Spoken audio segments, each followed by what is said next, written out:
I'm back to learning Photoshop in here, day 293. Let's get back to the mixer brush and we'll talk about the wet feature or the wet option right here. First up, we have this icon checked for loading after each stroke. Wetness is 0. Let me set the load to 25%. I create an empty layer, and if I left click drag, you can see it fades out due to the load. And that's what I've shown you already.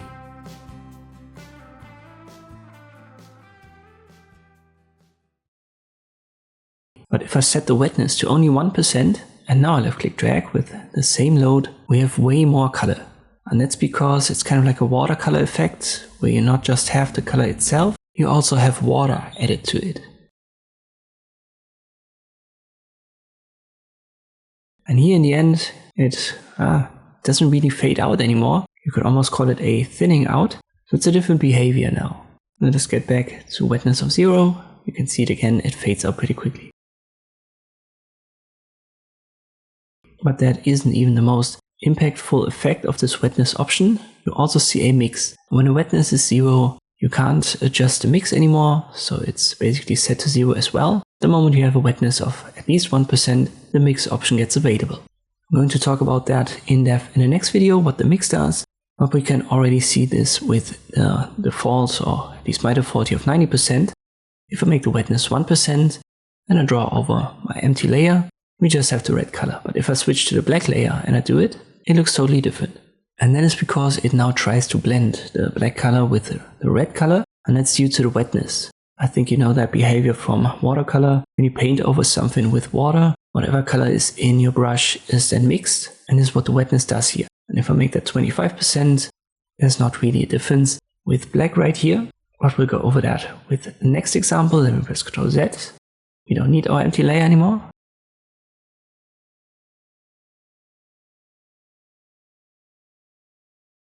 And I make this visible. We have 4 rectangles, and let me confirm here. Use the mix brush. Let me sample a yellow color. I'll hold Alt, left click on it, so my brush is loaded with yellow. I make the wetness 1%, and I draw over this reddish rectangle. And here you can directly see it tries to blend it now. So if I paint over this, yellow color and red will be basically mixed.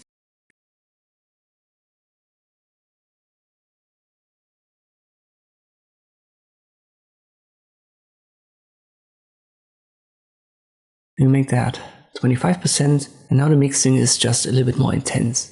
Once again, the mix itself we're going to talk about in the next video, and for the wetness I get back to 1%.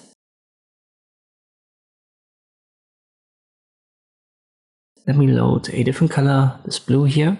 Once again I hold Alt and then left click on it, and then I paint over the yellow rectangle, and the more I paint over it, obviously the more blue it becomes, but you can still see that it tries to mix these colors.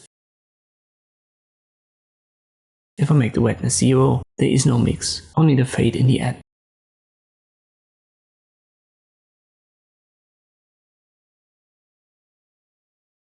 One more time, I sample the greenish color, so Alt left click, and I paint over the bluish rectangle with 1%, and then with 0%, you can see the blend directly with 1% and 0% only when the fade starts due to the load. One more interesting behavior that's connected to the wetness option is when you already have 2 colors. Let me create a red and a blue rectangle. I convert it to smart objects, left click on it with the brush tool, and then I confirm. Now we can paint on it. Let me set that to green. Wetness I make 1%, I left click drag, and you can see the blend. So we have the green now blending over 2 colors. That gives it a different look on each side. Or what if I just wanted to blend red and blue? Or you can simply clean your brush. And that's basically what this option is primarily for. Just use the drop down next to the color swatch and then use clean brush. This cleans it, you have this transparent checkerboard design, and then left click drag over it. And you can see it now tries to blend these two rectangles, but it's basically the 2 colors. And if you release, it's going to get loaded again. So in our case that was green, therefore you have to clean it again if you want to mix it. Let me uncheck here to reload. I'll make the wetness 25%, and now we get way more blending.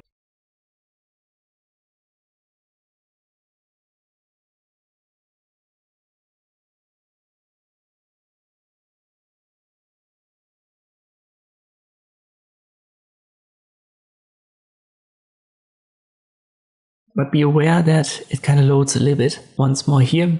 And if I clean it again, release, we've got a reload. And this is what this second icon is for.